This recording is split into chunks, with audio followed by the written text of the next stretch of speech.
Assalamualaikum warahmatullahi wabarakatuh. Perkenalkan, nama saya Kaila Laisa Fatihah dan di sini saya akan menjelaskan tentang keanekaragaman hayati. Keanekaragaman hayati atau biasa juga disebut dengan biodiversitas. Nah, keanekaragaman sendiri adalah artinya beragam atau bermacam-macam. Hayati artinya adalah segala sesuatu yang hidup. Jadi, keanekaragaman hayati atau biodiversitas adalah keseluruhan variasi pada makhluk hidup yang terjadi karena adanya perbedaan warna, ukuran, bentuk, jumlah, tekstur, sifat, habitat, dan lain-lain. Secara garis besar, biodiversitas dibagi menjadi 3 tingkat, yaitu keanekaragaman tingkat gen, keanekaragaman tingkat spesies, dan keanekaragaman tingkat ekosistem. Keanekaragaman tingkat gen disebabkan karena adanya variasi gen atau struktur gen dalam suatu spesies makhluk hidup. Keanekaragaman hayati tingkat gen disebut sebagai varietas. Dan di sini ada beberapa contoh dari keanekaragaman tingkat gen. Lalu keanekaragaman tingkat spesies. Keanekaragaman ini ditemukan pada komunitas atau kelompok berbagai spesies makhluk hidup dalam genus atau famili yang sama.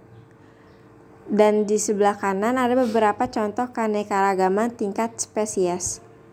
Dan yang terakhir ada keanekaragaman tingkat ekosistem. Keanekaragaman ini adalah akibat dari perbedaan letak geografis yang menyebabkan perbedaan iklim. Keanekaragaman tingkat ekosistem dibagi menjadi 2, yaitu ekosistem darat dan ekosistem perairan. Keanekaragaman ekosistem yang ada di darat ini memunculkan beberapa bioma. Yang pertama adalah hutan hujan tropis. Wilayah ini memiliki iklim tropis dengan tingkat keanekaragaman hayati yang tinggi. Dan yang kedua adalah savana, yang didominasi dengan padang rumput disertai dengan beberapa pohon.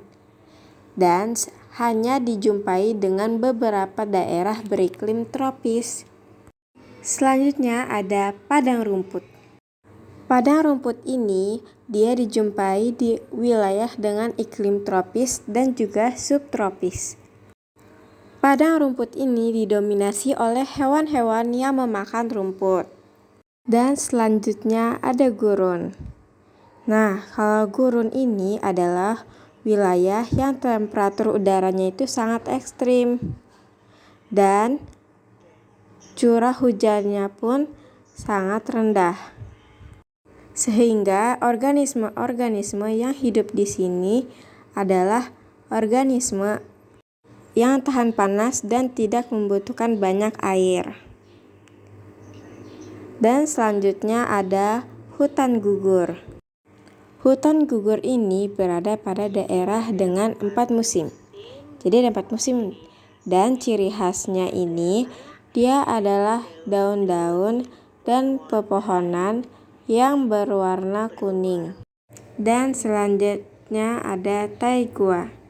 Taigua ini terdapat di antara daerah yang memiliki iklim tropis dengan daerah yang memiliki iklim kutub. Dan yang terakhir ada tundra. Tundra berada di wilayah dengan suhu yang sangat rendah seperti benua Antartika. Ekosistem perairan. Ekosistem perairan ini dibagi menjadi 2, yaitu air tawar dan air laut. Kalau air tawar suhunya rendah, salinitas atau kadar garamnya juga rendah, serta penetrasian cahaya mataharinya itu juga kurang. Dan ekosistem tawar ini berdasarkan keadaan airnya. Dibedakan menjadi lentik, yaitu yang airnya tenang seperti danau dan rawa, dan lotik atau mengalir seperti sungai dan air terjun. Dan air laut berdasarkan macamnya dibedakan menjadi laut dalam, terumbu karang, estuari atau padang lamun, hutan mangrove, hutan pasir, dan pantai batu. Bedanya air laut dan air tawar, kalau air laut ini suhunya tinggi, salinitas atau kadar garamnya juga tinggi. Penetrasi cahayanya pun juga tinggi. Nah, perbedaan antara air tawar dan air laut ini mengakibatkan flora dan fauna yang ada di dalamnya juga sangat berbeda. Komponen biotik ekosistem perairan atau organisme akuatik ini dibagi menjadi 5 kelompok besar. Ada plankton. Plankton ini adalah organisasi perairan yang bergerak pasif. Jadi dia hanya mengikuti arus, contohnya fitoplankton dan zooplankton. Selanjutnya ada nekton. Kalau nekton ini adalah organisasi perairan yang bergerak aktif. Contohnya seperti ikan dan katak. Selanjutnya ada neuston. Neuston ini adalah organisme yang mengapung di permukaan air, contohnya seperti serangga maupun teratai. Selanjutnya ada bentos.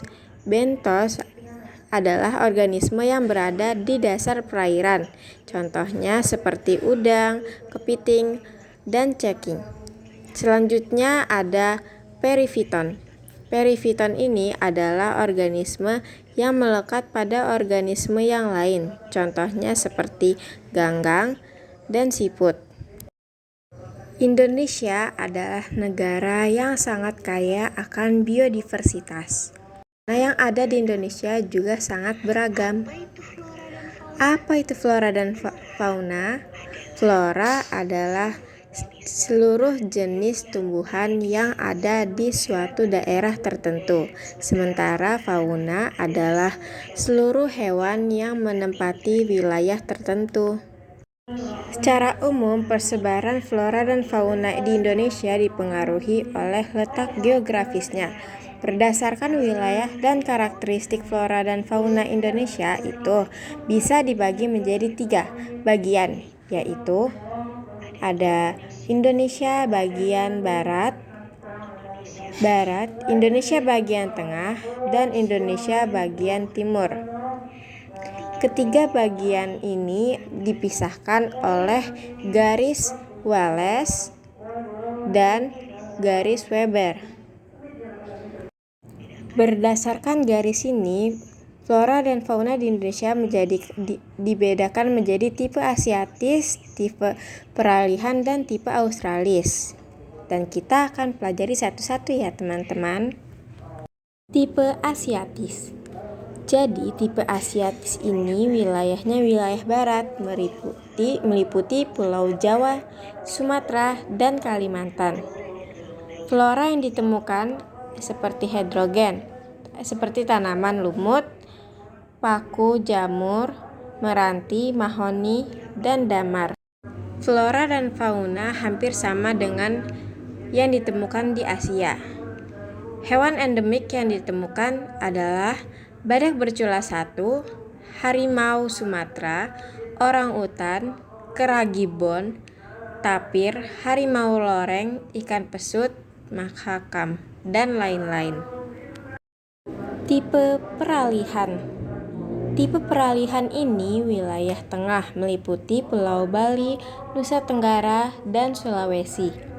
Flora di wilayah ini didominasi oleh rempah-rempah seperti pala, cengkeh, cendana, eboni, dan anggrek.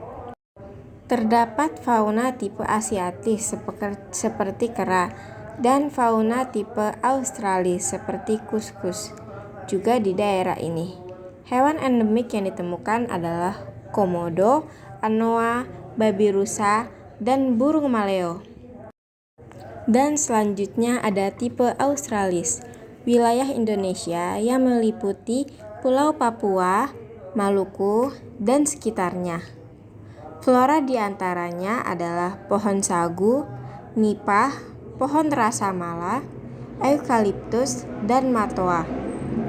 Karakteristik flora dan faunanya menyerupai flora dan fauna di benua Australia. Hewan endemik yang ditemukan adalah burung cendrawasih, kasuari, nuri sayap hitam, dan kanguru pohon. Sekian dari saya, kurang lebihnya mohon maaf.